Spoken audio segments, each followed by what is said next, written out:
వారిని నేను కేసీఆర్ గారి తరఫున పార్టీలోకి ఆహ్వానించడానికి ఇక్కడికి వచ్చినాను. వారు సానుకూలంగా స్పందించారు. మాకు కేసీఆర్ గారితో నాకు వ్యక్తిగతంగా కూడా చాలా అనుబంధం ఉంది. కానీ మీరందరూ వచ్చారు, ఆహ్వానించారు, సంతోషం. కానీ ఒకసారి నేను కేసీఆర్ గారిని కూడా కలిసి ఈ రాబోయే 2-3 రోజుల్లో నేను నా నిర్ణయం తప్పకుండా చెప్తానని చెప్పి జీవన్ రెడ్డి గారు చెప్పారు. చాలా సంతోషం.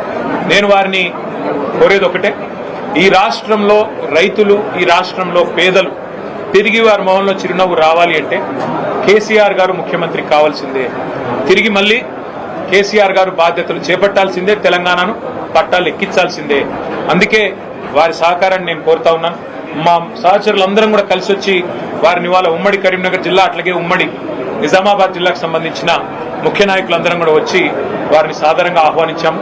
వారు పెద్దలు కేసీఆర్ గారితో కలిసిన తర్వాత మిగతా అన్ని విషయాలు కూడా ప్రజాహితాన్ని దృష్టిలో పెట్టుకొని, అల్టిమేట్ గా ఈ రాష్ట్ర భవిష్యత్తును దృష్టిలో పెట్టుకొని, తప్పకుండా జగిత్యాల జిల్లా ప్రయోజనాలు కూడా దృష్టిలో పెట్టుకొని వారు నిర్ణయం తీసుకుంటారని చెప్పి నేను ఆశిస్తా ఉన్నాను.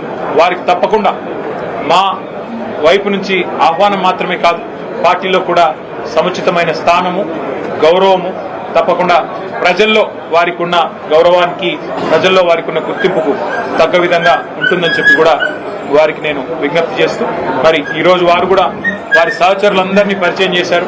చాలా ఓపికగా మమ్మల్ని రిసీవ్ చేసుకున్నందుకు పెద్దలు జీవన్ రెడ్డి గారికి కూడా హృదయపూర్వకంగా మా అందరి పక్షాన వారికి ధన్యవాదాలు తెలియజేస్తూ